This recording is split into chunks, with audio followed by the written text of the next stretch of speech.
আসসালামু আলাইকুম প্রিয় দর্শক ভাই এবং বোনেরা, আপনারা সবাই কেমন আছেন? আলহামদুলিল্লাহ, আমিও ভালো আছি। আজকে আমি হাঁসের মাংস রান্না করব, এই জন্য এবার আমি মেয়েদেরকে খাওয়াবো, এই জন্য একটা প্লেটে নিয়ে এসেছি। ওরা তিনজন যেহেতু ছোট, এই জন্য তিনজনকে একসঙ্গেই খাওয়াবো, তাতে আমার ঝামেলা কম হয়। এভাবে আর কে কে বাচ্চাদেরকে খাওয়ান তারা একটু কমেন্টে বলবেন। এই দেখুন, বড় বোন ছোট বোনকে পানি খাওয়াচ্ছে, আর ওরা সবাই খুব মজা করেই এভাবে খায়। খায় দায়ে ওরা খেলতে থাকে, আমি অন্যান্য কাজকর্ম করি। এদেরকে খাওয়াতে এত ঝামেলা হয় যা বলার বাহিরে। সবাই এক একটা খুব দুষ্ট। ছোটটা তো আরও বেশি দুষ্ট, খুব দুষ্টমি করে। এই যে ভাত খাচ্ছে না, শুধু পানি খাচ্ছে। ওদের খাওয়া দাওয়া শেষ।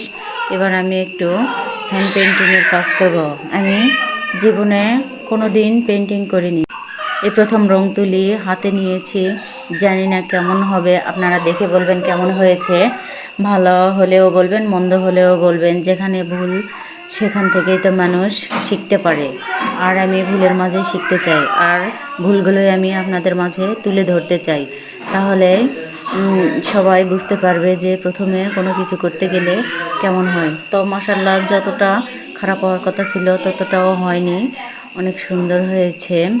এই যে আপনারা দেখতে পাচ্ছেন কত সুন্দর হয়েছে। আর এই দেখুন, লাস্ট ফিনিশিংটা একটা হেজাবও তৈরি করেছি আমি, ওটাতেও একটু পেন্টিংয়ের কাজ করে দিয়েছি। এটা আমার মেয়ের জন্য, আমার মেয়ের মাদ্রাসার জামা আর হেজাব দুটো একসঙ্গে আমি হ্যান্ড পেন্টিংয়ের কাজ করেছি। কাজ বলতে আমি শিখেছি একটু একটু করে। যখন ভালোভাবে শিখতে পারবো তখন আমি আরও ভালো কিছু হয়তো করতে পারবো। এই জন্য এখন থেকেই একটু একটু করে শিখেছি। দেখুন মাশাআল্লাহ, অনেক সুন্দর হয়েছে।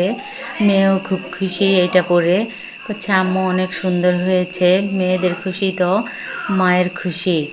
এই জন্য তো আপনারাও সবাই এরকম ছোট ছোট পেন্টিংয়ের কাজ করে শিখতে পারেন, অনেক সুন্দর হয় জামাগুলো।